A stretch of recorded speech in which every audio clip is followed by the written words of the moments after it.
The concept of the soul is a very complex issue because it has a long tradition in philosophy, it has a long tradition in theology, and you have not just one unified concept of the soul, but you have a whole bunch of different concepts which, to my view, are, if at all, only minimally connected.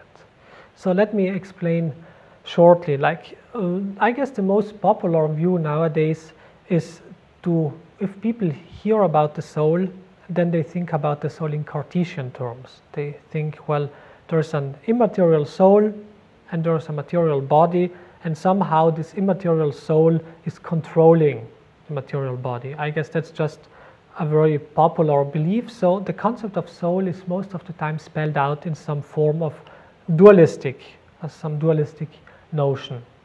However, if one looks at the history of the church, then the more prominent or the original concept of the soul was not in this Cartesian dualistic terms, but the concept of soul derived from ancient philosophy, in particular from the philosophy of Aristotle. That was the most prominent tradition where people used to talk about the soul. And the traditional notion, also in scholastic philosophy of the soul, was that the soul is the form of the body. So what does form of the body mean? The idea was that if you look not just at the human body or at the human individual, but at any living being, then you discover that each being has certain features.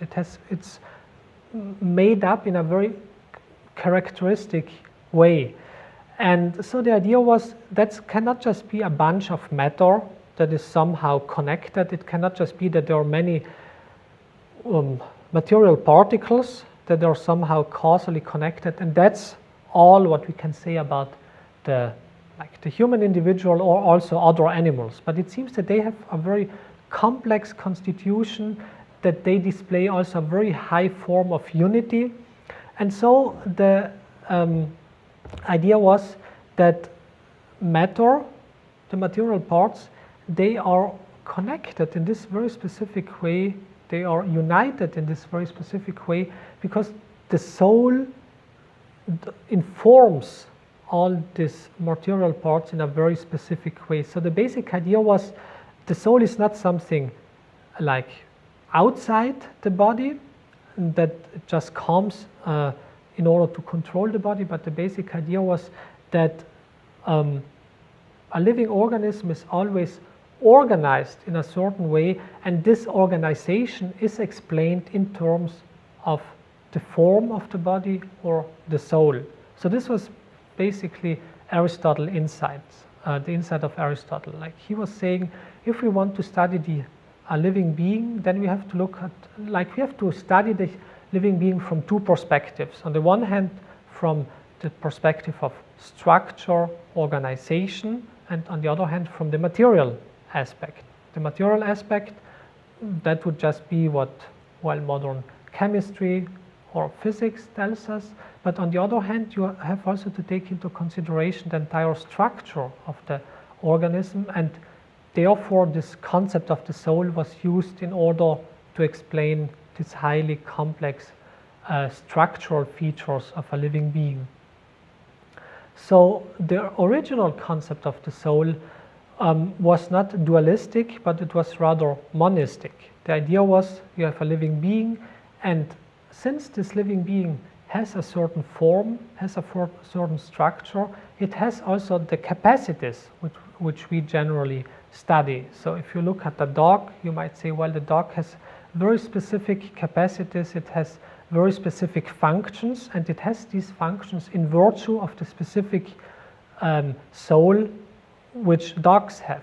And if you look at a human being, then a human being has certain vegetative functions, it has sensitive functions, it has rational functions, and all these functions, they are grounded in the human being because the human being is formed in a specific way by the human soul.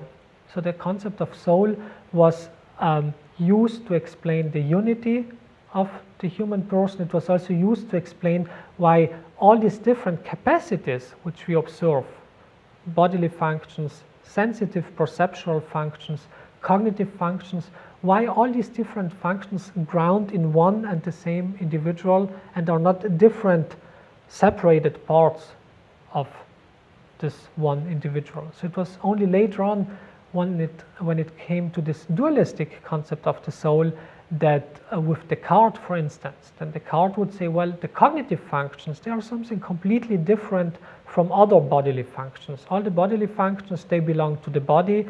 They can be studied perfectly well by the natural sciences, but once it comes to cognitive functions, then we have to take altogether different account, and then this dualism comes in, and the problem of Descartes was exactly how to bring these different functions together again. From the more traditional concept of the soul, instead, one would say, well, it's exactly the soul that is unifying all these different functions, because the soul is the ultimate ground for all these different functions cooperating, working together, and being structured in the way as we observe that they are. So it seems that the original concept of the soul was not anti-scientific. On the contrary, it helped even. It was, by Aristotle, it was introduced as a kind of scientific notion, as a kind of heuristic notion for understanding the complexity of a human or of other organisms.